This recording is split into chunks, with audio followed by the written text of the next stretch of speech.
Okay, so spoiler alert, we're recording the cold open after we had recorded the main conversation here. Wait, you're letting them know? But like pulling the curtain back? I'm just going to say, after talking to Norm today, by the way, Norm's here. Mm-hmm. Not here, not now, but he'll be here in a minute. Like 5 minutes tops. But also he was here in the past. Mm-hmm. So after talking to him, I was like, maybe I should dig out my index and plug it in. Maybe you should dig out. Like I heard there's a pretty spectacular new VR game out there to play. That's what people have said to me, and I'm interested and intrigued. Talking about Luminous Arise, I think I quite literally said on the Next Lander podcast this week that VR now is a thing that I plug in every time Enhance puts out a new game. Basically, yeah, like between Tetris Effect and this, like they're banger VR games for sitting in a chair. It is, dude. Like the first time I played through the Luminous Arise Journey mode, which is the kind of campaign, full synesthetic experience. Mm-hmm. Like borderline religious at times. Like some of the best use. It's a freaking puzzle game, but it's some of the best use of VR I have ever seen. I mean, you haven't played Alex, also. No, well, I've played a little bit Alex. Okay. I was very impressed with what I've seen of Alex, but like the fact that they can take a VR, a block dropping puzzle game, which both Tetris and Luminous are, and turn them into this overwhelming at times audio-visual experience really feels like a testament to like what you can do with VR with some good old-fashioned artistry. Yeah. So now the question is, did you set up controllers all around you so that you were feeling the vibrations through the chair? Sorry, I don't think the trans vibrator is PS5 compatible, unfortunately. Sir, in Tetris Effect, you can set up controllers and plug them in and trans vibrator them. God, that's right. They did. Yeah. Port trans vibration technology. Yeah, we now it's higher resolution with all that HD rumble and your Switch Pro controllers, and like you can get crazy with that business if you want. Is that what VR has been missing all this time? Is that they just need to develop high definition teledildonics? I assure you that the one thing that VR has not been missing is high definition teledildonics. Fair. I've heard some things actually. Yeah, there's I would say it's a thriving cottage industry of advanced teledildonics technology for your virtual reality pleasure. Literally. We should start the show.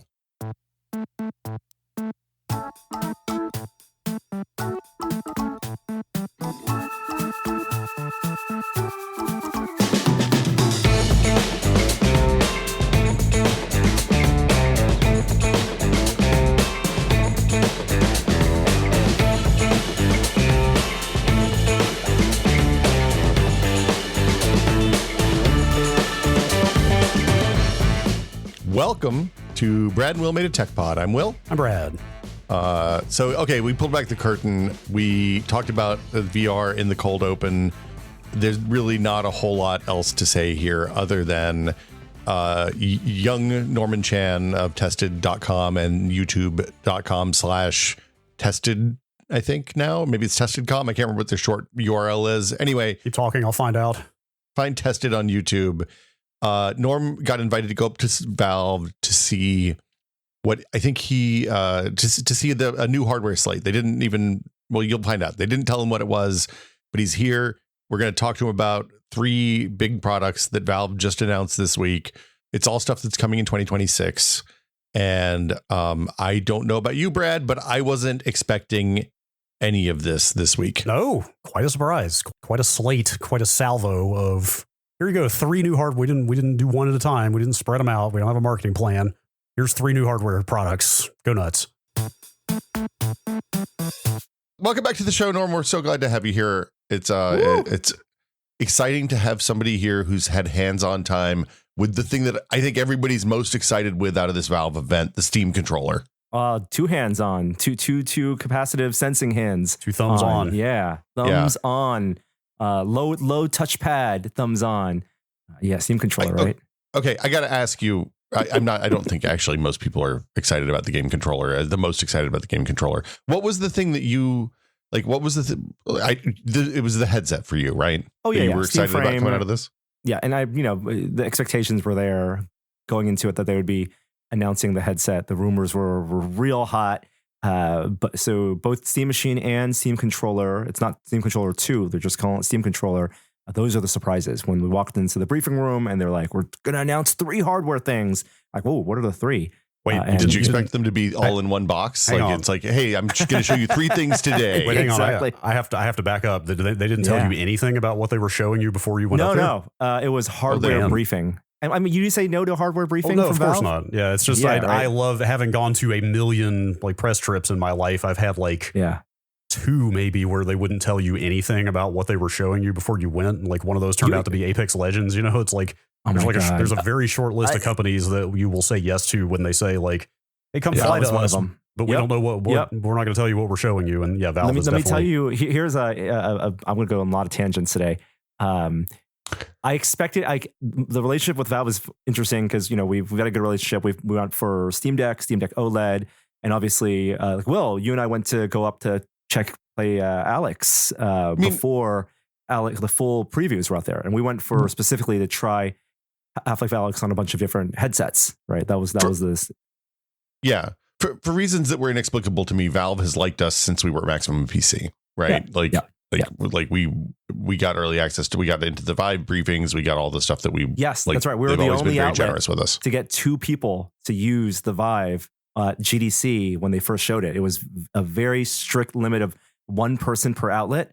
And then you and I Rochambeaued it or something, Will. And you're won. much better. You're much better at rock paper scissors than I am. And I got Chet to go took in pity and- on us. Oh, he absolutely did. We were about to shoot our video reactions where I was going to tell you about that room scale demo.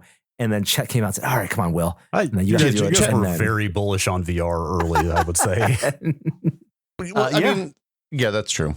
Well, and I think Chet wanted to have a picture of me with the headset on too. Honestly, the if I'm story being honest. I want to tell is unrelated to that. I don't think I've told this before, but every time it was back when Doug Lombardi was running PR at Valve, and I remember there was an invite that he sent out to some event at PAX. It was at PAX. I want to say maybe 6 years ago, before they had announced Alex, or right after they announced Alex, before they had done press previews. And he described it as a Steam library update. And I interpreted that as him saying in a non committal way, like we are showing a game that's going to be in the library. Like, so I thought he meant that this was going to be an Alex demo. And so I got up there, bought a ticket, went to PAX, brought camera gear. I was all amped up, really very anxious, lots of anxiety going into it. Like, this is the chance we're going to play Alex. It's going to be a big briefing. Walked into it, and I think I bumped in Wes from PC Gamer there, and then saw Doug, said, "Hi, Doug. Oh, what are you guys showing today?" And he goes, "Well, we're going to an update to the Steam library." And it ended up being a briefing about the changing of the library display, the way they organize the libraries. Moving off of GTK or something. Yeah. Literally the UI updates. And I was like, why am I here? They didn't lie. It was an update to the Steam library. Exactly. But I just I willed it. I wanted it so much. And so I live in that right in that realm of the copium, right? And if you guys are on, I'm on the subreddits, there's the Valve Deckard subreddit, and it's 21,000 copium engineers in there. And they just read the tea leaves, they're borderline conspiracy theorists. Oh, man, well, we've got too much tangible Valve stuff to talk about here to really get into this. But I assume you've seen the rumors swirling about there's a new game showed up in the database from Valve, and people are saying the words Half-Life 3 a lot right now, and it's maybe or HLX or whatever. Yes. And Game Awards is in a week or so, or no, early December, right? Yeah, 3 weeks. Yeah, yes, that's right. And in terms of games, they're not. I straight up asked them, "Is there any new content that they're debuting with these machines?" Because with Steam Deck, they had the new Aperture game, right, to show off Steam controllers, and I would assume there would be something. And they said the only thing was maybe an update to the Aperture hand testing lab to work with the new Steam frame the new controllers. Exactly. So they said no content, but at the same time, I'll tell you this at the same time, because Valve, kind of like Pixar, you go there, is this the first time you guys have been to Valve? It's oh no, I've been there. It's a really amazing place. This time at Valve, curtains everywhere, escorted security. You'll see in some of the other videos of some of the other press who went, we had name tags that we had to put on. All the Valve engineers had name tags, so it'd be easy to converse with them. But the name tags for press said press escort required. And they had these stern looking dudes in suits, right out of a Michael Bay movie, like everything short of comms in their ears at every corner, walking with us. Chan's on the move. And exactly. Bathrooms, you can go bathroom here. You can't go this hallway. And it wasn't just blocked off hallways. Chan needs water. Curtains everywhere. And so wait, it's not Chan. You have to have a code name. It's like, what's your code name? Glasses is on the move. Yeah, exactly. Yeah, goggles. What's funny is we had Steve from Gamers Nexus on the Full Nerd this week to talk about this too. And he said that the day he went, they didn't have the security stuff there. So Sean Hollister was there from The Verge, and he said that the security was the same as when you were there. But on the day that Steve was there, he said that he didn't have any recollection of guys in suits standing around looking like, oh, wow. Yeah. So maybe they had like a head of state upstairs or something that like, anyway. The Valve team did tell me that there was some more sensitive stuff going on, probably maybe in game development, but maybe also like, who knows, legal stuff, lawyers or whatever. This wasn't in their main floor, so no B-roll of the actual Valve, their main lobby, all the awards that they have, and they're like, so it was just like one of their other floors that they occupy, and maybe some of the stuff that they do on those other floors they didn't want to show. Maybe, of course. Okay, well, okay, so let's get to it. Let's start with the Steam machine then. Okay. It's a little computer. It runs the SteamOS. GameCube. Yeah, seems pretty straightforward. Great talk. Yeah, exactly. Yeah. It's AMD APU, right? So it actually, I think it's actually a discrete, not. Right? Yeah, GPU. Oh, you're right. Sorry, it's AMD with a CPU and a GPU, discrete GPU. You're right. Not to get too much into minutia right off the bat, I read the Digital Foundry write up about it this morning. They're speculating that the CPU is actually an APU with the GPU turned off.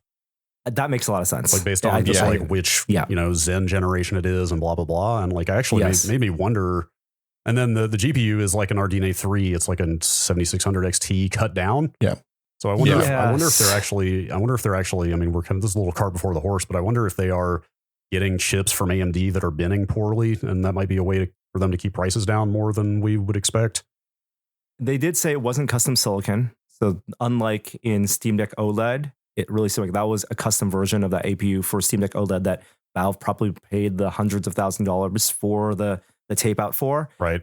This is off the shelf, and very, very well could be they just found something that was the AMD had excess of, or that they could make, because the cost is like, they call this an entry level gaming PC, and I think cost is going to be a big thing. And we're going to talk about this with Steam Frame, where the price is uncertain, but to make Steam Machine appealing, 6x the power of Steam Deck, I think it's got to be like that $500 price range. Yeah, I agree that it needs to be that to justify where it sits in the price continuum. Yeah. But I kind of worry it's going to be more than that. I'm not sure. I mean, it's got to be console priced. Yeah, I agree with you, because it seems like everything I've seen makes it seem like it's roughly in the base PS5 Series X ballpark of performance. Exactly. Yep. I mean, it's okay. So two things. One is I think that their probably price target was $500 before tariffs and AI ate all the RAM and SSDs. Yes. And I'd say they probably have some wiggle room and configuration and stuff like that they can make it hit. I mean, I don't think it's going to be $500, just to be clear, given the current larger macroeconomic pressures on them. The thing that was most interesting to me about this machine is I think that they're trying to establish the Steam Deck, the first one, as a baseline for video game performance, like a min-spec PC for people who play video games on Steam. And then this is hey, what hardware do we need to run games that run on the Steam Deck at 1280 by 800 well, at 4K well? And that to me looks like exactly the path that they took to get here. 2.5K, really. It's a 4K FSR. Yeah.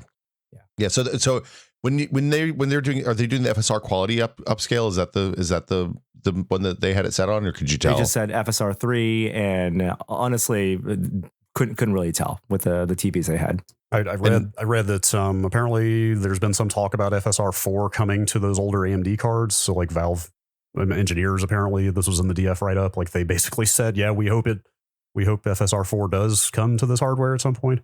But the problem with that is that it won't use the shade. There's no tensor cores on those RDNA 3 chips, right? So it takes shader perf. Yeah, right. So the GPU. Even if they do get 4, the improvement will be lesser. The problem is still that you're balancing game performance versus upscaling performance is not using discrete hardware.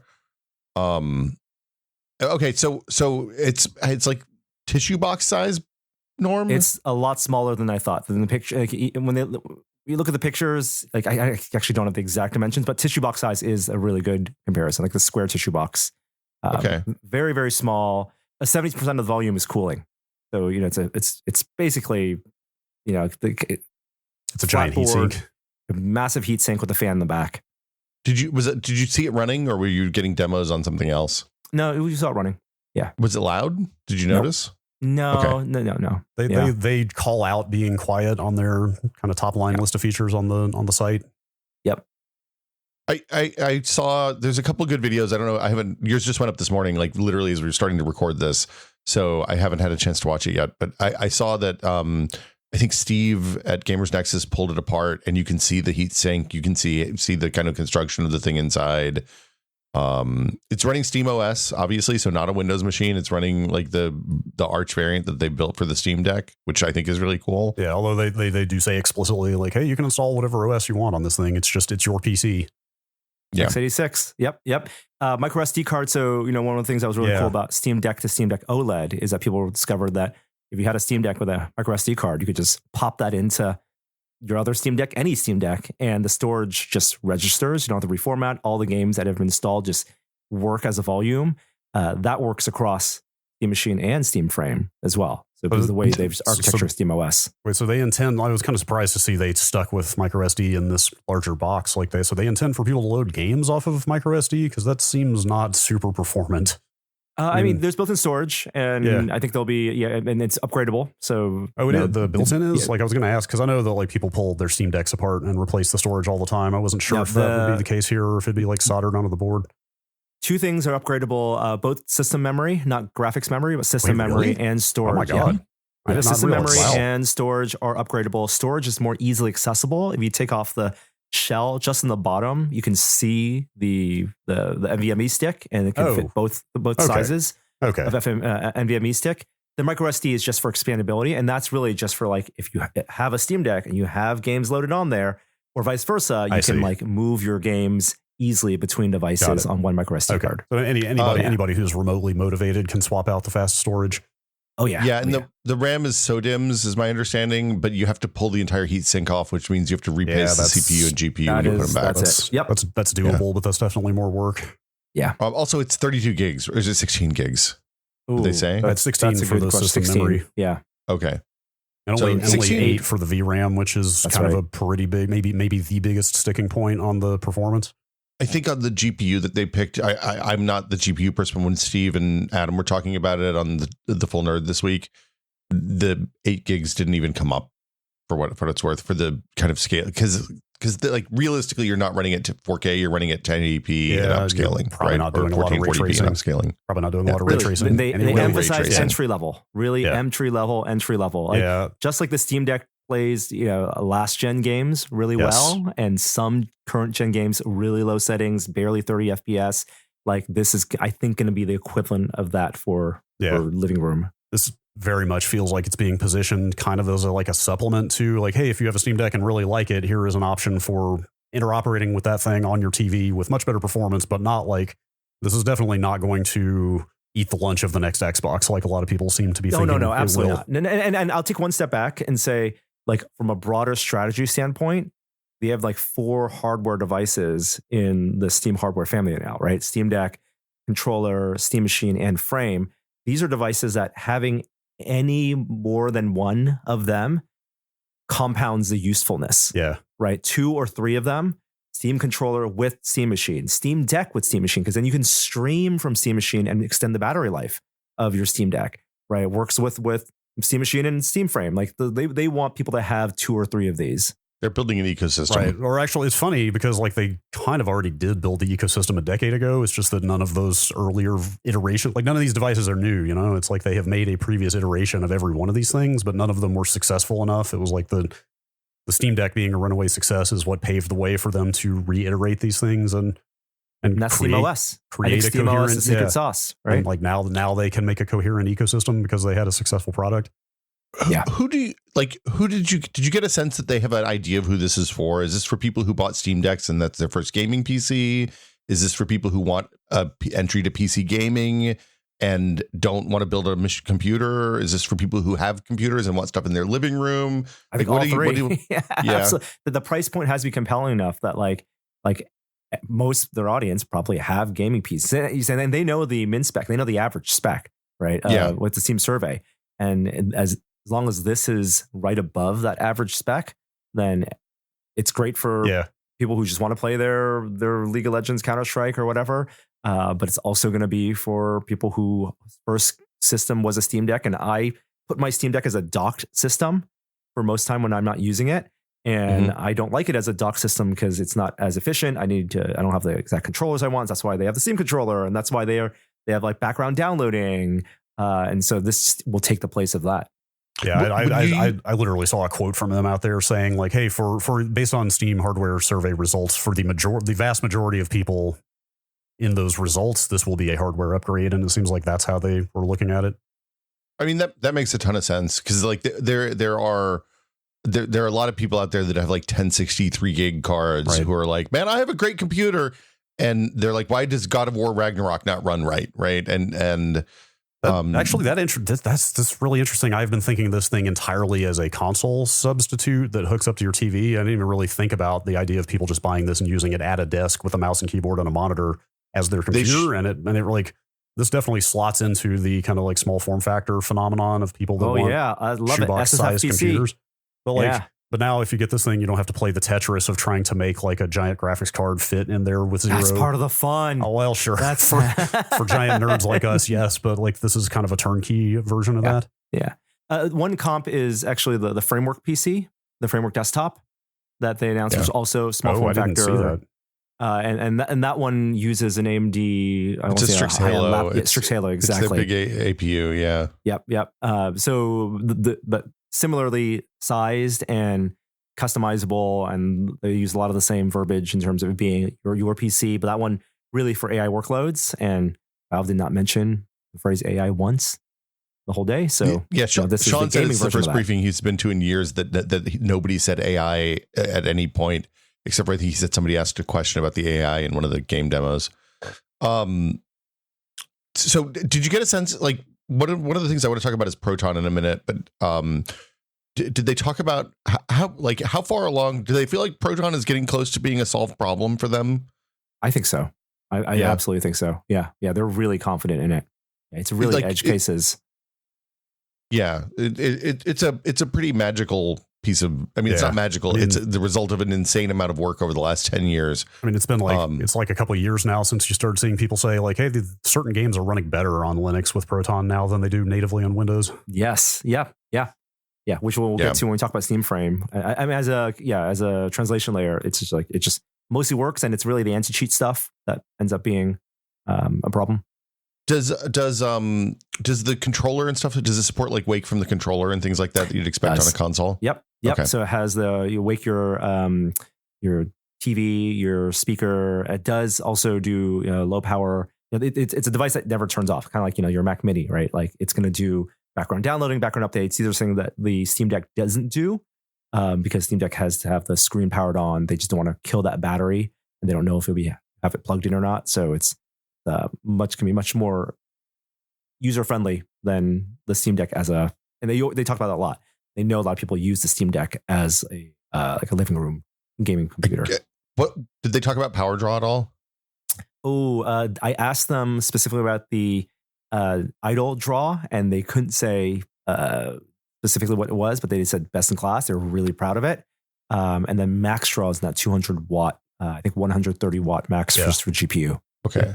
One of the things I loved while watching the interviews I've seen up so far is that they put engineers in front of people instead of like trained, no knock against project managers. It's what I do. But like they had people who were actually doing the hard work, answering questions and talking about this, which I always love. It's always a sign of confidence. Yeah. And even when it wasn't on camera, they would just be hanging around and everyone was open to be approachable and to chat with. And if you want to put a mic on them and interview, like that was one of the best press experiences I've ever been to. I got to get up there for one of these. I want to go talk to those engineers myself. Should we talk about the frame? Well, before we move on, I mean, do we have any more Proton talk? The thing I was going to ask actually is, did they have any comment about anti-cheat at all? I mean, I assume it's going to be the same stance they've had with Steam Deck, which is not our problem. Like, that's on developers to figure out. Yep. Okay. I mean, to be clear, like Arc Raiders uses the same easy anti-cheat that Fortnite does, which is one of the big holdouts. And it's like there are Linux versions of those anti-cheats. It's just that they choose not to apply them. I didn't realize there were solutions out there. Riot famously makes their own anti-cheat, right? And I don't know that they have Linux versions, but the vast majority of other anti-cheats that are out there are commercial versions. Like Apex Legends uses anti-cheat, and that the game works great on Linux. Did you say Easy does? Easy anti-cheat has a Linux version. It has for years. Isn't that the one that the Epic bought? Yeah, Epic owns it. I thought Epic hated Linux though. No, Epic doesn't want Fortnite on Steam because Tim Epic is upset with Gabe Valve, right? They could make the Epic Games version of Fortnite work on. Yeah, but that still helps Gabe Valve because it helps put their big giant game on his tiny little platform. Yeah, and I mean they'd have to bring the Epic Store to Linux at that point. I mean, I guess my question is, do they think that do you feel like they think this hardware is going to get Steam OS to 100 million people, or is this just another incremental step on the way? This is incremental. I mean, look at how many Steam Decks are sold, right? Like it's half of the number of PS Vitas. So it's like 6 million, right? I want to say is the last estimate. Or is the last official? Yeah. I guess honestly on the anti-cheat stuff, I mean, it's just like the Gabes and Tim Epics of the world would ideologically want to happen. It's for the market to decide, right? It's like, hey, if enough people start moving to Linux via this machine or anything else, then everybody will do the anti-cheat because, hey, now the demand is there. Here's the big question is, and they explicitly talked about Steam Machine, the things that they had to do for SteamOS and develop for SteamOS to make Steam Machine work as it does and is up to their standards, they're hoping will pay forward to third-party partners to make their own Steam machines and to put SteamOS as an OS on set-top boxes, which is the same language that they were talking about for Steam Deck, and it's never happened really for Steam Deck. What has it started? Lenovo shipped a Steam Deck OS device. But not. I don't think it's everyone just wants to buy the Steam Deck. It turns out Valve can make good hardware, but I think for something that's more of a PC side, there's more scalability, right? And there's a lot more options, and maybe they don't want to undercut in pricing, right? If they take a hit on the pricing to get this out there, then it makes their potential partners and ecosystem of Steam Machine devices less appealing because those other companies aren't making money from a store. I wonder who shoulders the burden of driver support once there are new Steam machines out there. I mean, it's happening with the handhelds, so somebody's doing it, but like Valve has one hardware target to support, like is it AMD or is it the manufacturer of a given Steam machine that has to handle that, or does Valve? I think it's the manufacturer. Yeah, that's my guess. Yeah. But also it's Linux. So like your AMD driver works with all your AMD GPUs and APUs, right? If they're using off the shelf stuff, it's way more straightforward. I guess the problem with the Steam Deck is that they were using the custom hardware that probably needed its own driver. Well, they're using what's now kind of it's like Zen 2 GPU or Zen 2 and Zen 3 and RDNA 2, I think is what the Steam Deck is. And the new stuff is all supersets of that, right? So it's like the Z2 Extreme and all that benefits from the downstream on that. I think that's did they talk about SteamOS, like an official SteamOS distro release? Are they going to do? I think this is all gearing toward that. I would not be surprised. You think so? That doesn't. I got the sense they did not want to be in that. That seems like a big support burden for them. Okay, maybe not distro release, but in terms of like SteamOS being just on way more devices, and like SteamOS is a thing that they want any hardware maker to be able to have as the operating system for their console. Like, I almost wonder if they should come at it from the other direction of just extending more of the SteamOS features to Steam on Linux, and let existing distros handle the distro part, and just say, hey, install, make it easier to just like boot straight into Big Picture or whatever the SteamOS front end is, like kind of bring all the UI enhancements to the Steam client and not necessarily have to make a bespoke distro. Because like you can get all the features of SteamOS with other distros already. Right. Huh. I don't know. Yeah. Well, okay. Interesting. It sounds like that sounds interesting. It's a very divisive product. The the PC hardware nerds are in message boards around the country right now, around the world right now, saying the exact same stuff they did when they announced the Steam Deck, which is like, whoa, this is woefully underpowered hardware, blah, blah, blah. Nobody's going to buy this. And then they sold a couple million of them. Yeah, so we'll see. I think it's a super cool, like, new sort of stratum in the product stack. Yeah. Again, though, I think some people that are like, I mean, justifiably frustrated with the way console ecosystems work these days and X, Y, and Z factors are very excited about ditching video game consoles and getting this instead. This is not bad, though. Like, I think when PS6 and the next Xbox come out, like, you're going to see very quickly the difference between this thing and those. Well, from stuff Pierre Lou said at CES earlier this year, and other places, it seemed the feeling I get is that they're building a generation of this for each generation of console hardware. So like this is the PS5, Xbox Series generation of the hardware, and when the new hardware comes, they'll spin the Steam Deck and they'll spin the machines and all the other stuff. That makes sense. Do you think there are a big audience of console gamers who are just unaware of the aggressiveness of Steam sales and just how much of that library you can get? I think that I'd say I think they're legendary. I think those sales are legendary. That segment still exists, but it's probably way smaller than it used to be. Yeah, because that's one of the big appeals, right? Like if you're choosing between which library to invest in, the type of library you can build on Steam is just way more robust, and people come built in with like big libraries already. Yeah. I'm almost surprised they don't push that harder. It's just like, hey, what if you bought our box and then only ever paid $10 for video games? Right. Well, so I think that's a big part of the appeal, honestly. I think that Valve's business has shifted from selling AAA games on day one to selling catalog and indie titles for under $20. And I bet if you look at the bulk of their revenue, I bet they have a huge spike at the front from $60 AAA games. And then I bet there's an enormous, really wide curve of games that are selling between like $30 and $7 that make the bulk of their revenue. So that this whole strategy screams to me, hey, we wanted to make a machine that can play Hades and Peak, and here you go. So yeah, this thing's gonna be great for indies on a TV. Yeah. Okay, let's talk about the frame, because I think the frame, I'm as a past VR aficionado who kind of burned himself. I'm interested in the frame in a way that I haven't been in a VR headset in quite a while. I mean, Frank, to be honest, a big part of the appeal for me is that it's not made by Facebook, because I'm not giving them any of my money ever again. But at the same time, they've done some really cool tech stuff here. And I'm just like, where do you want, I'm going to let you drive this, Norm. I have a big list of questions I want to get to. And sure. Like, what was the demo experience? How did they introduce this to you? So after the 3 pieces of hardware were produced, we're split off in different rooms. Got the Steam Machine and controller demo first, and then went to the frame.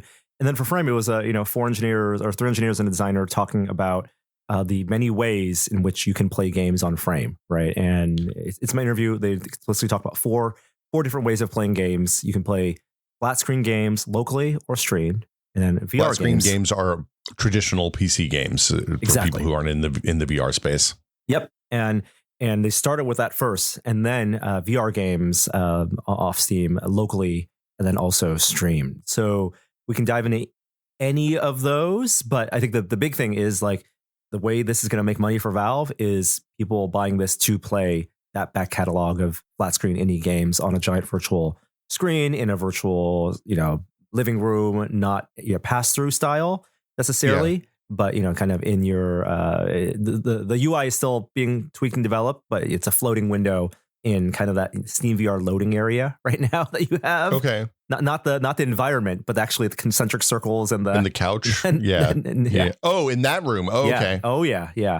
The Steam VR setup room. Not to digress too much, but the thing you just said about how are they going to make money on this thing, I feel like applies to all of this stuff, right? Yep. Like hardware is not a high margin business, so like. At the end of the day, literally everything Valve makes really is just in service of selling more Steam games, right? But I would say, like, when Index came out and when they did Vive, it was like, here's a new type of game. Like, this hardware exists to showcase a new type of gameplay or interface or just a new computing platform. Here, to be clear, and to some degree, it is a like massive multi-billion-dollar company reinvesting some of their profits into making cool stuff because it's cool. And like that's actually the ideal case. But I'm just thinking. Like from the cynical business perspective, like these things are not going to be huge money makers compared to the Steam business. Well, if they've sold 4 million Steam Decks, and what do you think the attach rate for games is? Right, is that $1 billion business? Is the Steam Deck content? Right, I guarantee you that they know that the attach rate for Steam Deck is higher than for like your 1060 with the 3 gig card. Mm-hmm. Right. Yeah. And I think that their hope, I don't like, as much as they are true believers in VR in some form factor or another, in some way, I don't think that they commit to having this be a pillar of their hardware release unless they think this is going to be a, tens or hundreds of millions dollars business. I also think this is something Jeff Grubb talked about over at Giant Bomb a couple of times with the Steam Deck, but I don't think we as nerds who are used to dealing with computers and keeping them running can overemphasize how important, hey, this is a low hassle way to play PC games is. Like you think about updating drivers and updating Windows and updating BIOSes and all the crap you have to do on your Windows machine versus hitting the update button in the Steam Deck and it just updating and booting back up and being like everything's good to go. All right, let's get to the hardware though. Okay, yeah. What is this headset, Norm? Is like, what is it? Is it tethered? Is it give me the rundown. No tether. So big departure. Index is retired. It is inside out tracking. No more base stations. We're technically inside out, but no more room setup. Is a put the headset on. You're on a couch. You're on an airplane. You're in your room, and you are playing games almost immediately. So everything from the way the controllers are designed to the form factor. I think there are targets here where both weight, comfort, and cost. I think. Okay. And performance is something, and I'll tie in like display quality and all that under performance. I think that they did not strive to make the most expensive, best looking headset, and there are economies of scale that just don't work for that type of that category yet, as anyone who's buys VR hardware will know.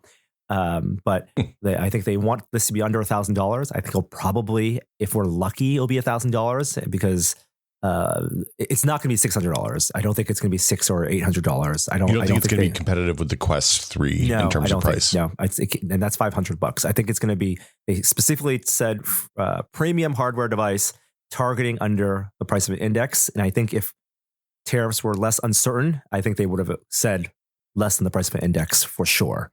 But they couldn't commit to that because of the changing state of tariffs. So it's two 2160 by 2160 LCD panels, and that's right in like the mid-high range VR headset right now. So better in the Index, almost very similar to Quest 3, less than your high-end dedicated PC VR headsets now, from Big Screen Beyond to your Pimax and your Play for Dream MR and Galaxy XRs. You're rattling off, like I've come to realize there was like a whole ecosystem of high-end VR headsets from companies I've never heard of at this point. Like that market just kind of like took off and flew away into the stratosphere. And that market services the true believers who use VR for sim gaming, and it's social and sim gaming are the big drivers of VR right now. On the Apple Vision Pro side, they won't even call their headset a headset or a VR device. That's a special computer. That's for media consumption. So this kind of straddles that line, and like, where's the utility for most people for something that you put on your face? And the utility for most people isn't necessarily going to be sim gaming or social gaming. It's going to be kind of flat screen media content seen in a way that you could not experience it before practically without having a big projector. So one of the things that struck me about the design of this thing is that Valve, from the time we saw the Index the first time, has been a true believer that you need to counterbalance the weight on the front of the face with something on the back. And this time they just hung the battery for the thing off the back of the headset. It looks like, is that? Yeah. So the actual dimensions of the thing you put in your face is not only really light, but it doesn't protrude away from your eyes nearly as much as even the Quest 3, which has pancake optics and is a relatively small like dimensional stack. But the Quest 3 has its battery right in the front as well. So weight distribution right off the bat, the actual how much the headset is cantilevered away from your face is all best in class. I mean, that's great. Big Screen Beyond is the only one that is lighter, but that's a tethered headset without a battery, without a processor. But this gets close to that, 185 grams for what they call the compute module, which is a modular replaceable unit. The head strap and the speakers and the battery separate. And, they really hinted and alluded to the fact that they'd be either working with partners or releasing themselves other audio solutions or, ways to even mitigate with the weight with a hard strap rather than a soft strap. If you want like a Halo strap, like the PSVR or something like that, then do you think that those are going to be on them or dedicated headphones? Because this is just using piped audio from the headset, right? Well, and yeah, it was spoken to a bit. I think Gamer's X has a really great interview with Joy, who is the audio engineer on this work on Index and Steam Frame. And she talked a little about it in my interview where these are speakers. So kind of like, they're not on-ear headphones, they're not on-ear speakers that the Index was, or off-ear speakers that the Index were. So they're not pointed like from the side directly into your ears. They're pointed more angularly from the headset to your ears. But on each side, there are actually two drivers. And there are two drivers pointed in opposite directions that counteract and mitigate the vibrations of the speakers themselves, so they don't disrupt the IMU and they don't like affect the display. But they sounded really good, and I think he listed off in the Gamer Nexus interview like what the driver size was. But theoretically, they get pretty loud. But they also know that some people really want some type of Index-like solution. So my hope and dream is maybe some type of rigid strap with the Index-style speakers, and that's probably a cost issue. How did you think this strap was going to work for people who are like sitting in like a sim sled when they would sit down with their head in the headrest and they're doing racing or flying or something? Is it the back of it going to hit them like the old hard straps did, or is it going to be?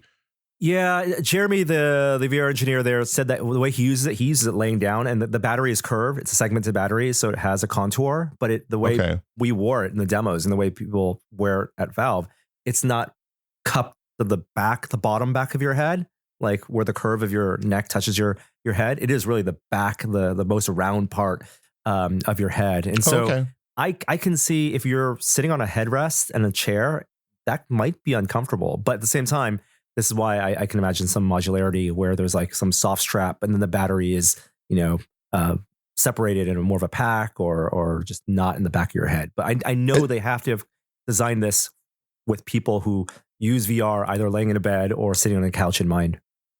And they said 4 hours of battery life? They did not give a battery indication. All they said was capacity, so 21.9 watt hours, and that this is basically a 7-watt part on the SoC, but you have to have consumption on the panels screen and it's stuff like all that, variable.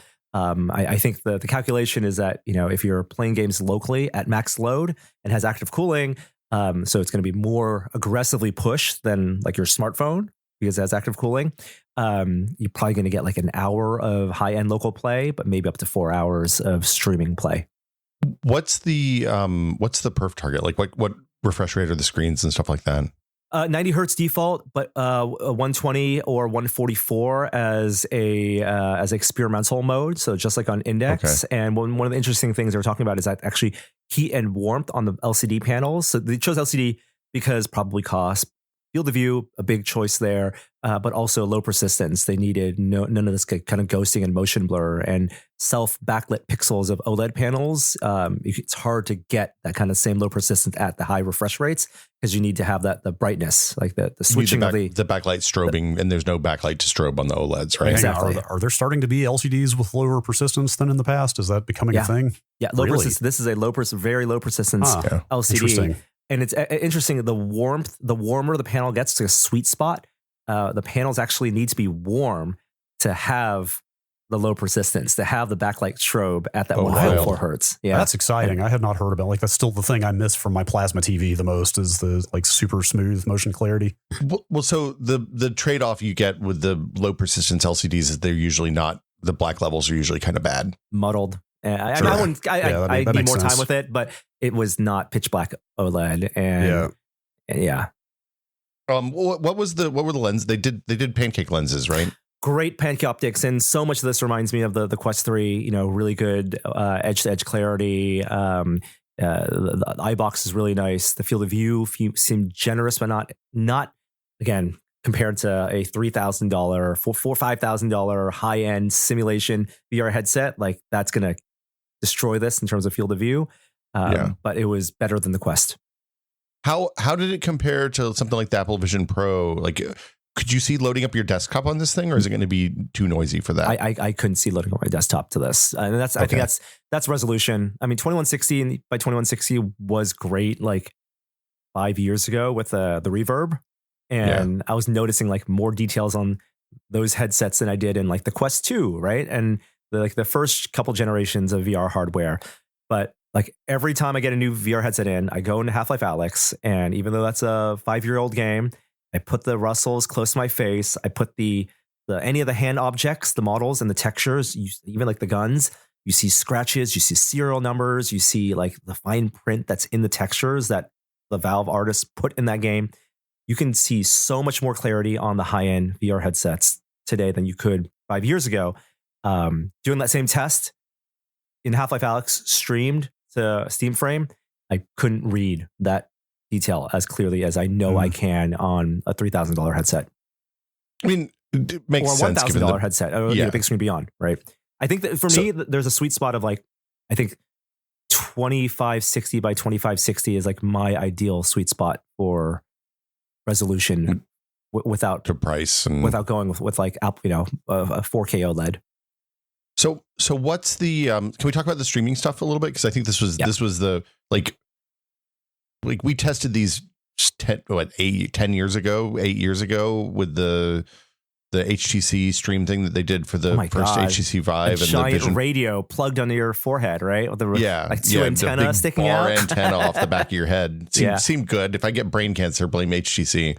And those are using specific, like before Wi-Fi 6E, before Wi-Fi 7, right? To get the kind of 6 gigahertz band, high bandwidth, radio dedicated signal. You needed those receivers and transmitters. Everyone does. People of Quest have been doing Steam Link like streaming pretty reliably now for the past couple of years. Virtual Desktop does it really well. I have actually a dedicated router just to stream from my gaming PC to the Quest. So I have a dedicated 6 line of sight, 6 gigahertz signal. And if you use Virtual Desktop, you can pump that up to 400 megabits per second, no problem. And it looks fantastic. What they're doing here is a dedicated like 250 megabits per second with a router stick. So as opposed to buying a router, you plug in a USB-A stick into front of your Steam machine, into the top of your computer, and it's going to stream directly to the Steam Frame with a separate radio on the Steam Frame just to receive that signal. Oh, in addition to the normal Wi-Fi radio. In addition to the normal Wi-Fi radio. Oh, that's so nice. Steam Frame connects to Wi-Fi for, data transfer, multiplayer, whatever. But this is just for video signal, goes to the Wi-Fi stick. And in addition to that, they're also doing dynamic foveated compression or encoding streaming. So that's neat. Where your eyes are looking, that information gets sent back to the gaming PC, and the gaming PC is rendering the full scene as if it's running a game locally, like edge to edge, super sampled. If you have a 5080, I recommend like pushing your Steam VR render resolution way past like double what your headset can actually do, because super sampling matters a lot in VR. So you can have your gaming PC taking 800 watts of power, but the Steam stick, the Wi-Fi stick, is only going to send the 250 megabits compressed to where you're looking at, and they're saying that's a 10x quality in visual fidelity. That's incredible. I didn't realize. So you are going to be soft tethered to whatever's running the games here. Like I mean, this is very ignorant. I didn't realize that your streaming doesn't just go over your Wi-Fi LAN. Like you still need to. And be you can. Near. You can. Oh, you can. You can. Yeah. So you could stream. It's just not going to be as good. Well, it's not going to be as it's not going to be just right out of the box, right? Like they talk about in their headquarters, they have great Wi-Fi. They just use the Wi-Fi. Because it's a Wi-Fi 7 router in the Steam Frame, or Wi-Fi 7 radio in the Steam Frame. So if you have great Wi-Fi at home and you have a dedicated router set up, you can do that. But most people don't. So this is just an easier way for people to have that direct connection. Not if you required. want, not required. Cool. The thing that I found doing the Wi-Fi streaming is that it's wildly dependent on the quality of your network, and like the difference between Wi-Fi 5 and Wi-Fi 6 was substantial. Sure, congestion too, right? If you're not doing port forwarding, you're not kind of setting aside. Like even if you have a strong, high bandwidth signal, there's so much going on in your Wi-Fi network, right? Whether it's at home or at work, like this is just a clean connection, ideally line of sight, right? Like, and it's going to be dependent on where you have your gaming PC. So again, this goes back to Steam machine being your living room, maybe you plug this in your Steam machine and then you can stream a VR game to the headset and walk around there. Dude, I'm dragging it out to the backyard and doing it in the backyard. Are you kidding? Okay, so Brad, you said something though. You can play games on this. This does have a full processor, full GPU stack. You can play. It seems like I didn't get a good sense of where the upper limit of what you can play on this is. It seems like all of the old Oculus min spec 1 hardware, like a 6th generation Intel and a 90 and a 970 or something from 2015, That's 2016. Right. Yep. Yeah. Will run on this without any problem. And then probably also Quest software. I'm not sure about that. See, like they didn't even show me. If they wanted to show me that, they would have shown me running locally on here, like the original the lab, right? That was a 2016 demo, but they didn't show me the lab, right? Did you get to play anything running locally? Yep. They played like a modern. There's like this Ghost Town VR game, but it's basically it looked like Moss, maybe. Yeah, Moss, exactly. Basically, games that have already been optimized for both x86 and ARM. Oh, so they showed the x80. But they showed an x86 version of that. Oh, they were locally. Okay. Yeah. Okay, because they're using this FEX. And here's where x86 a lot of people are x86 calling it wrong. ARM translation. Yeah. No, it's not translation. This is emulation. So sure. Yes, you're right. You're right. I got a ton of shit with Steam Deck by calling Proton an emulator, and everyone's like, Proton's a translation. It's a compatibility. That's translation. This is emulation from x86 to ARM on top of translation from Windows to Linux. Although I looked at the FEX repo this morning. It does do translation of the graphics API calls, but it sounds like the instruction set stuff is still emulated, so that's probably slower. And exactly. So one of my questions, I think it might not even have been in interviews, I asked what are your overheads, right? And the thing that you mentioned earlier, Brad, was that even with Proton, there are some efficiencies that have been done with translation where some games actually run more efficiently on Linux using Proton than on Windows, right? With emulation, you're going to have the CPU overhead. And they say it's in a realm of like 5 to 10% right now. But because they move a lot of that graphics stack over on the translation side first, they're only emulating a very small part of it. And they say they're aiming for like 0 to 5% overhead. So they want to get that as close to, under 10%. And it's a Snapdragon, not the current top of the line, but it's like 1 gen back, I think, is what it looked like. All the Snapdragon stuff is like stuff that was announced in 2023, released in like early 2024. So there's a lot of new Snapdragon stuff that was just like even announced last week. None of that stuff is making this hardware that's been in development for 6 years, but it's not the XR chip. So it's Snapdragon 8 Gen 3, which is what was in the Samsung Galaxy S24 Ultra.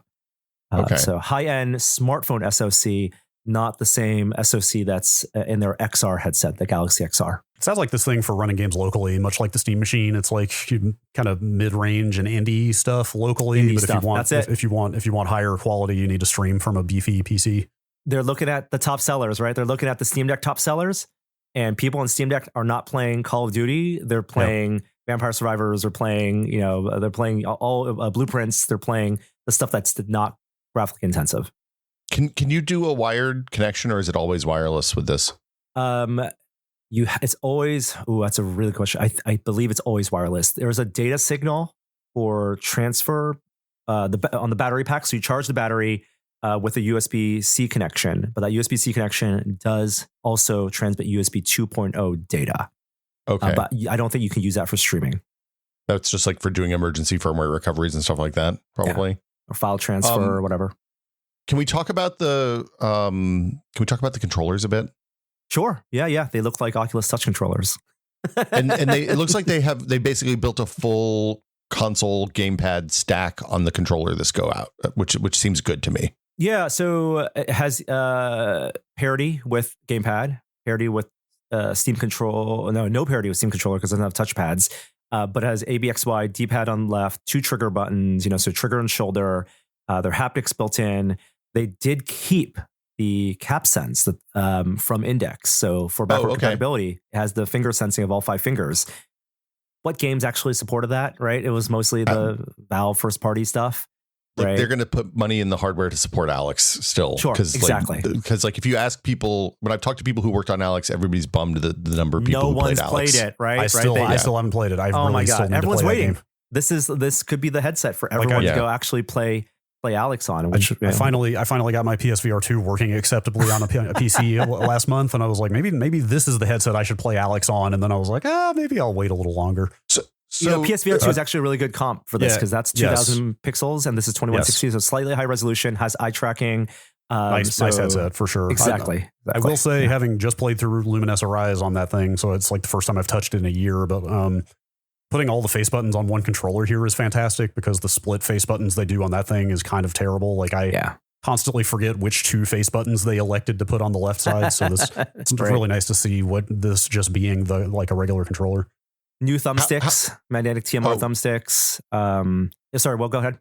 No, that was I was going to ask about the thumbstick change and how the capacitance stuff felt compared to the index. Yeah, so it has the thumbsticks feel like thumbsticks. It's just going to be smaller dead zone, lower drift over time. They'd said all thumbsticks fail at some point. The thumbsticks on Steam controller can be replaceable. Like you can take the whole thing apart. Even you can like take out the battery, the rechargeable battery. You can fix it. This Steam frame controllers run on a single AA battery, 40 hours of battery life on that. And there is capacitive sense on the buttons as well. So it has like resting thumb sense, right? So you can see where your thumb is when you're playing in the game. That's where your thumb is, exactly. Yeah. Got to get that hand presence. 2019's hottest feature. Well, no hand tracking, right? So that was one of the also big things, like monochrome pass-through cameras. And this might be the choice that I think I'm most disappointed by, because pixel density, resolution, I'm okay with the spec they have here, and because they chose the right choices for low persistence and field of view. But if I'm playing a game projected, right, a large flat screen image in my living room, I don't want to necessarily be in a nebulous cinema environment. Yeah. I like having the comfort and awareness of what my environment is. And you can toggle that on, but that's kind of like Quest 2 style, black and white, reprojected geometry, muddled geometry. And I'm just used to the color pass through on both Quest 3 and Apple Vision Pro. When I look at the choices they made for this, it says, hey, we're making a thing to play games on, not a thing for communications or whatever Facebook's trying to do with their VR department at this point. And like, I like that somebody's making that game's first choice, but I also wonder, like, I feel like if you're going to make a games device, you also have to be like, I don't know what the state of Steam is for VR games right now. I know that everybody who's making money in VR is being subsidized by Facebook still, probably in some way or another, with a handful of exceptions. And I don't know how we're going to get software for this thing if somebody's not seeding it. I think most people who are going to buy this are probably like people who probably haven't played Alex, and they're going to have their first experience playing, and maybe they already have they're going to invest in a Steam machine, or they have a good gaming PC, and they're going to dive into that back catalog, and maybe that will reinvigorate sales. But I think it's like the Steam Deck. It's gonna be like, oh, I come into this with the library of however many 20 years of Steam games that I've bought, and now I have a new way to play them. Just like Steam Deck was a novel new way to take those games on the go, on the train or the airplane. This is also a novel new way to play those games on the couch or on an airplane or in bed on a virtual big screen. And so you get that, like, unlike any new console launch, you're not having to rebuy that content. You get the value add of your existing library. Yeah. Did you feel like they have, like, the ARM thing, I think, was the most interesting thing for me out of the whole VR side? Because it's like they've already knocked down one of the big CS problems, which is how do we translate Windows software to Linux? And now they're like, oh, well, we'll just do the thing that Microsoft's failed at 3 times over the last decade. Right. With the ARM emulation. I'm curious, like, that opens the door theoretically to a version of SteamOS that runs on ARM for like a really light powered, inexpensive streaming only box. Yeah. Which I know, judging by the fact that every time you went to Valve for a while in the late 2010s, like, they just hand you a couple of Steam links on the way out the door as a party favor. But I have to wonder if that's going to come back at some point.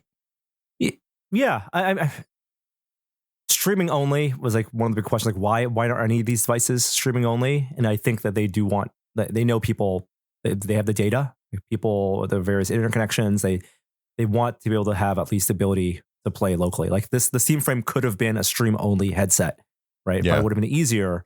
But they did the extra work to make sure things can play locally. And maybe it's a checkbox in features. And like, I think more people would be complaining if it couldn't play at least the bare minimum of those OS games. And also it's a kind of like dig at like Meta and a Quest, right? Because like people can recompile the games that they've made that only run on ARM, and now they can have it sideloaded, not an APK because it's not running Android, but have it at least run locally on a higher performing headset. And the Quest 3 with similar specs, most games actually run a lower targeted render resolution, and it'd be nice to play some of those games at native resolution or even higher on Steam Frame. That's cool. I have one quick tangential question to ask before we move on. Because as a glasses wearer who touches a lot of VR, where are you at on prescription lens inserts? Because since I played through Lumines and I've like kind of been messing with VR a little bit more, I was kind of thinking about getting some for my PSVR 2. But do you 100%. Like those? I really? Love the inserts. I have to use. I don't have to because I have like one eye is like positive, one eye is negative, so I technically can use them without. Valve Index fit my glasses, the glasses I was wearing at the time, in the headset. Steam Frame, they said like some of the other people who tested it could fit their glasses in the Steam Frame, but they're going to work on inserts as a solution. And I think inserts should be a standard for all VR headsets as an option. And it shouldn't just be a third-party company. I think anyone who's making a headset should have a bespoke insert solution. And most companies do, like Big Screen Beyond does. You have to pay extra for them. I think it's worth it. You get your prescription updated, but the experience is so much better when you have the optics match and you're not necessarily wearing glasses. I hate wearing contacts and putting on VR headsets. I don't wear contacts at all, so I love the inserts.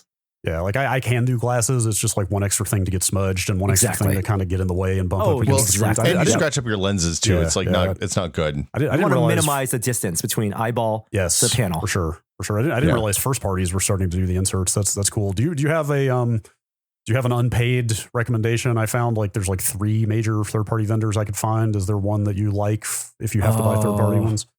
Oh, I can't remember the names of any of them right now. Yeah, they are like VR optician or VR whatever. I've had bad luck buying glasses online in the past, so I'm like a little skittish about getting into one of these things. Most of them are pretty good. They're not like 3D printed or anything. Most of them are coming from China, and the optics are fine. They all have various different ways of.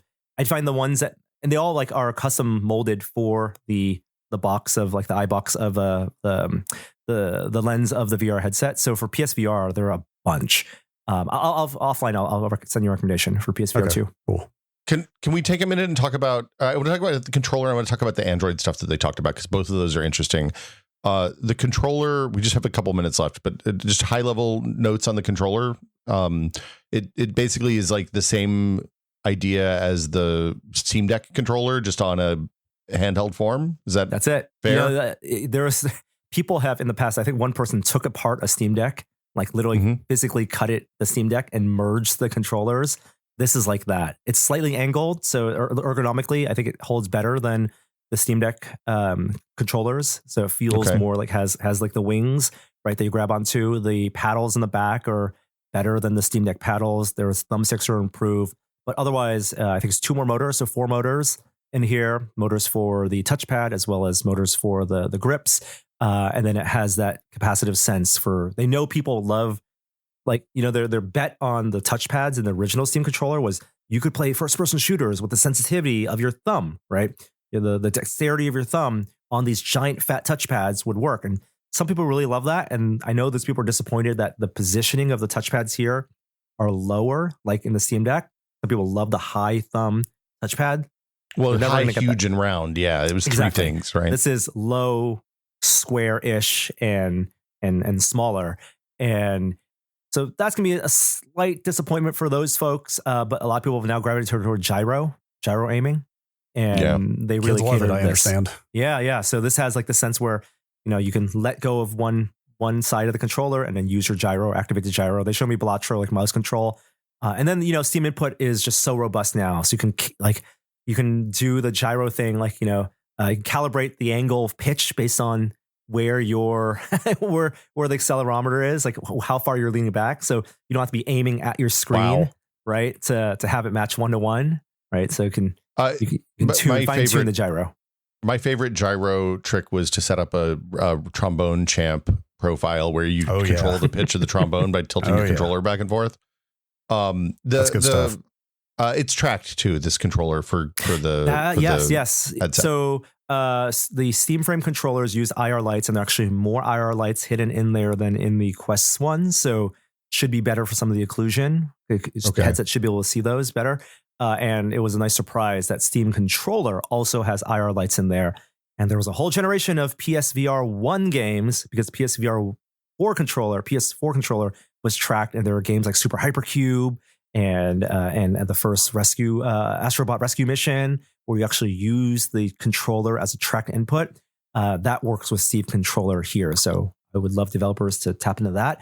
But no, if you're going back to Steam Frame, no like whole ecosystem of tracked accessories. Like remember with Lighthouse and the beacon system, you could Vive, HTC sold like a track beacon that you can like attach to baseball bats and, you know, all sorts of accessories. You can do like feet tracking.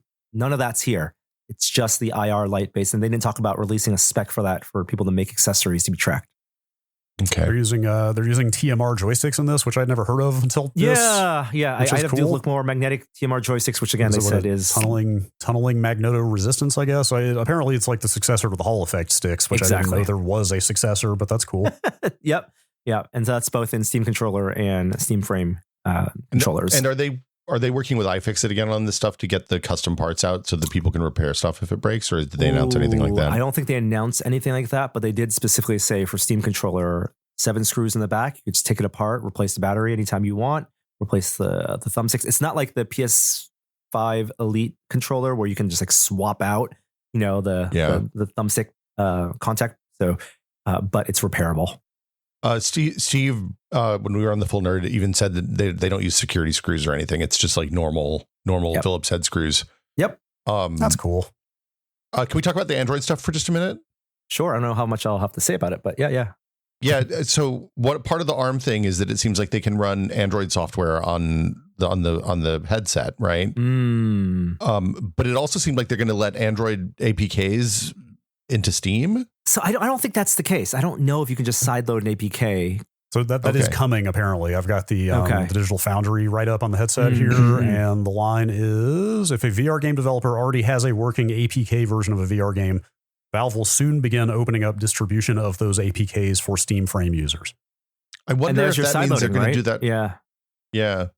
Is that through Steam? Is it side loading if it goes through the platform? Not really. Yeah. No, there's a micro SD card in Steam Frame.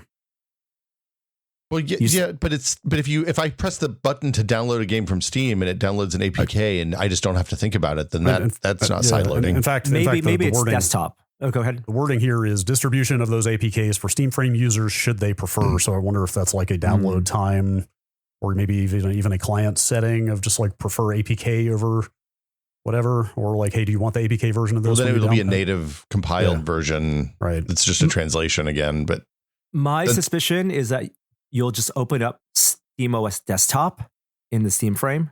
So like Steam Deck, you have to kind of reboot into desktop mode.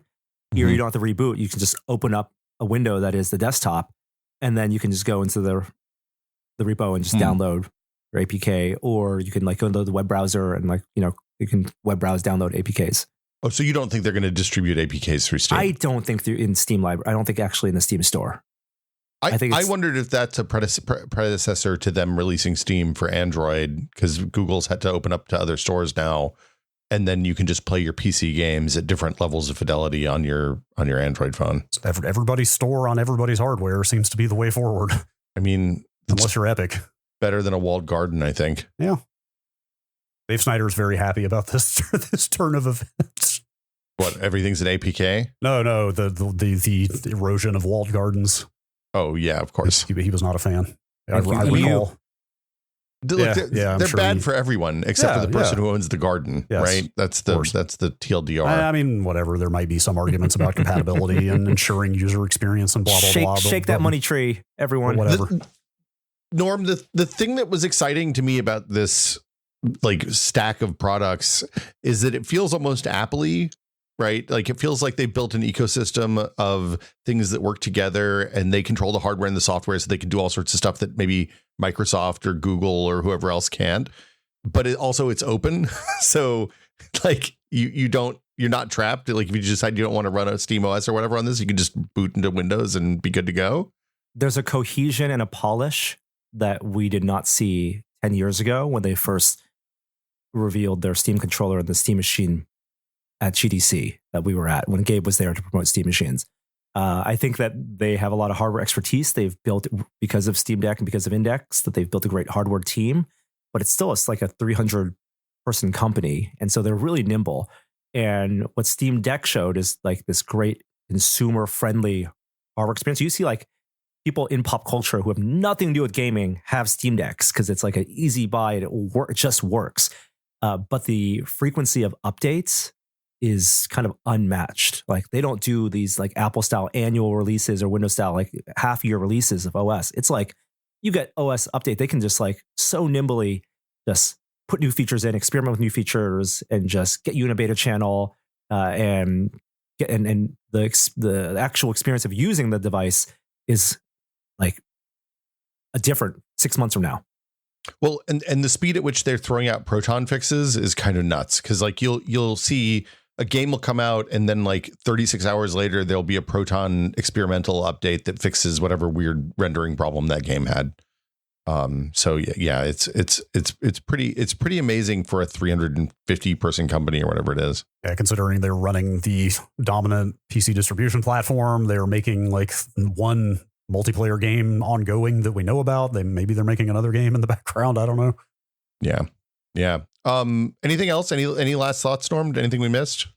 Pricing. Like I'll go back to what I said earlier. Is that I think it's going to be $1,000 if we're lucky. For the headset. For the headset, yeah. And then the Steam machine somewhere between 500 and 1,000.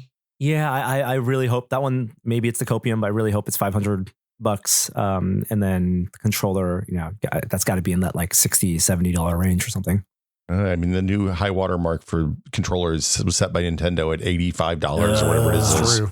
True. Joy-Con 2's cost. Everything's getting more expensive. And the controller has a charging puck, which also is so it's a corded charging like dock that looks like a little thumbstick. It's like pogo pins or something, pogo right? Pins, exactly. But it also isn't just for charging. It also has a dedicated 2.4 gigahertz wireless signal, so the controller can be either Bluetooth or can be tethered directly to this for better latency.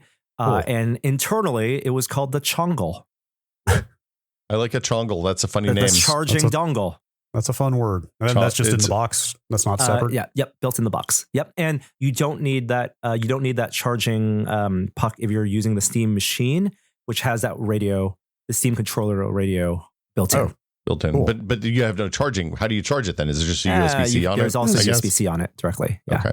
And does the machine come with it? The machine doesn't come with a controller, but that'll be an option, I assume. Yeah, there will be a bundle. So there's where you can have your price. Like they can have maybe the machine by itself is $500, machine with controllers $550, and then this higher storage capacity is $600. That kind of like there's like I think you look at Steam Deck and they had like this really aggressive. They probably took a hit on the base entry level model, and then they made all their margin, or they got to cost with like the higher end storage capacity, even though it had expandable storage, but people like built-in storage. I think that's what they're probably going to go with here. They're going to like really have these internal debates of like, can we take a loss at the entry level one just for mass market? It'll be the most popular, but the hardest one to get. But then if you want the readily available one, pay more to get it at launch. Yeah.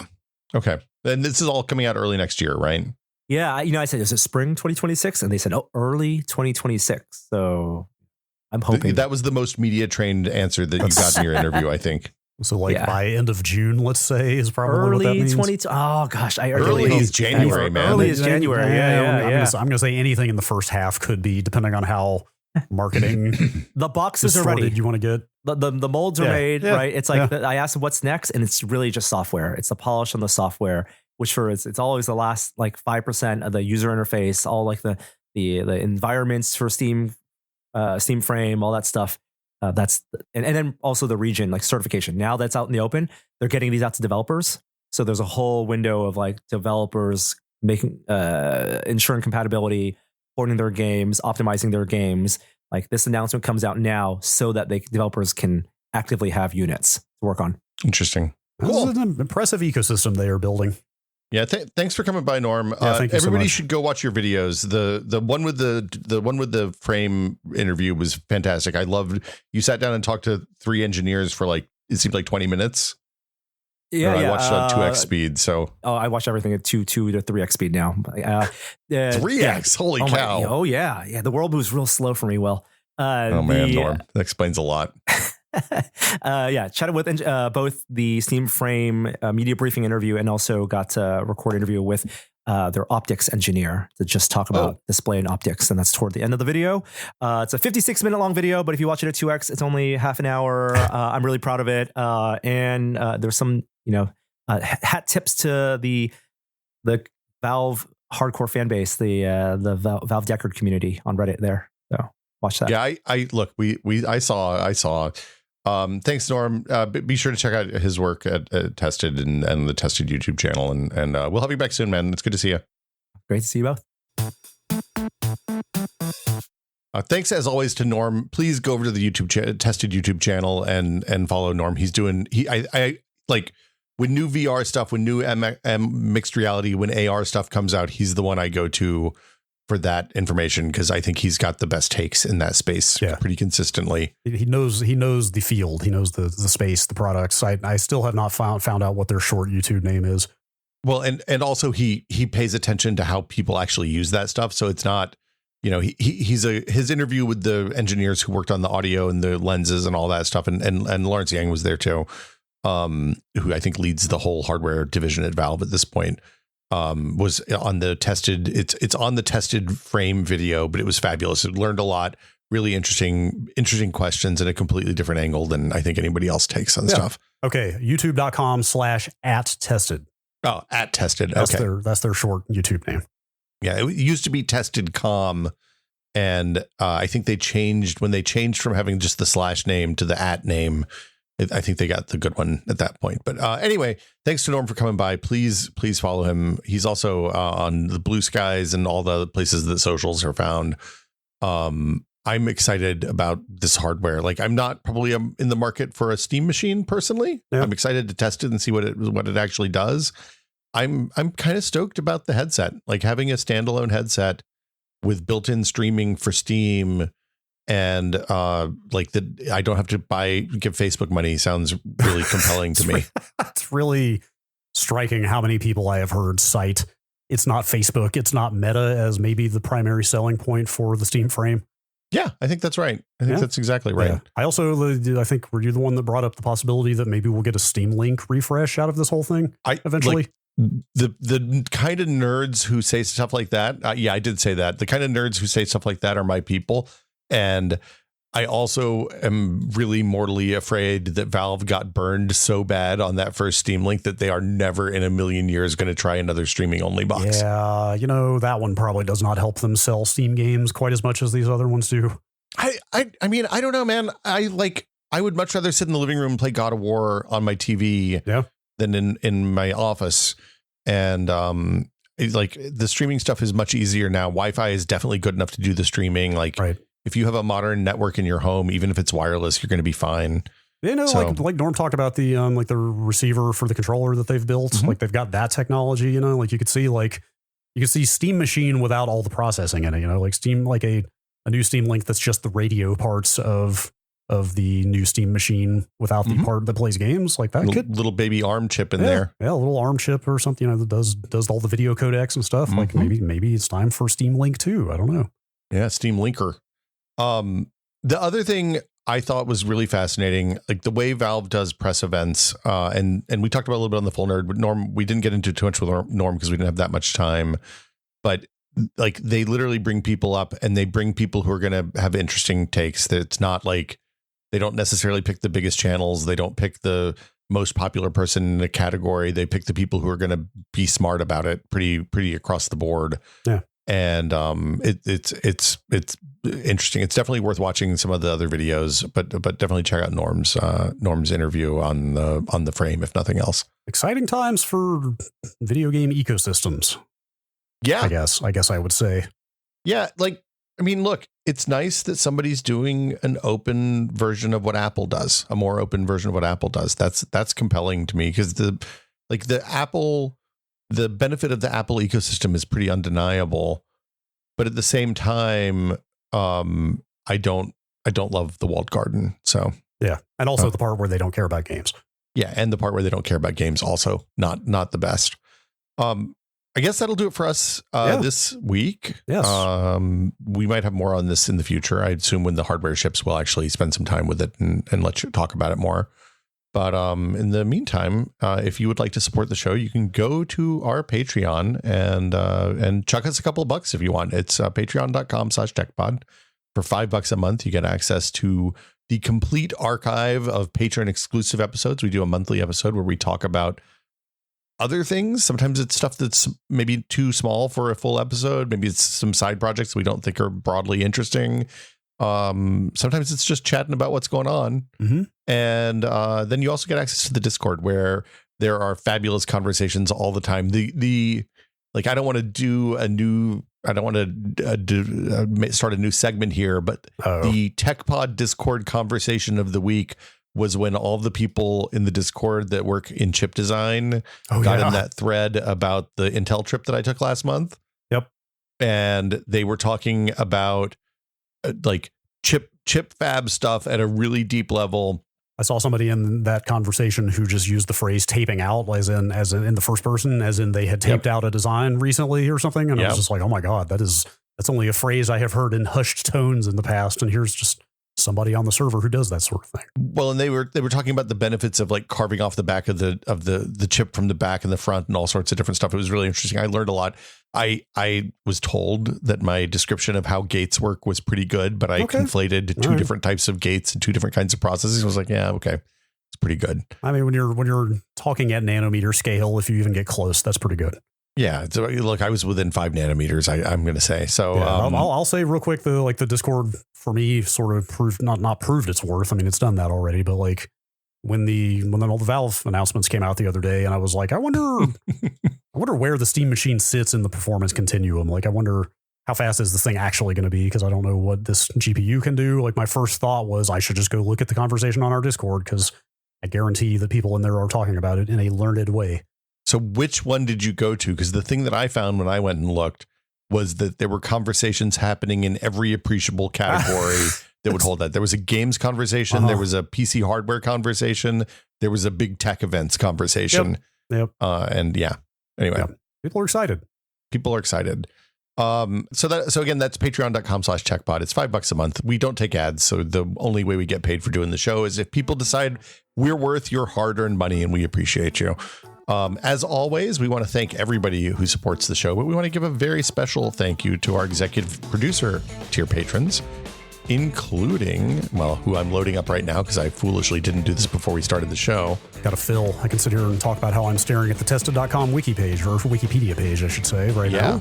But you know who's not on that tested.com Wikipedia page? Our executive producer tier patrons, including Jason Lee, Infelicitous Rips, Andrew Slosky, Jordan Lippett, Bunny Crimes, Twinkle Twinkie, David Allen, James Kamek, and Pantheon, makers of the HS3 high-speed 3D printer. Thank you all so much. Thank you. And that will do it for us this week. We will be back next week with another edition of the Tech Pod. As always, please consider the environment before printing this podcast.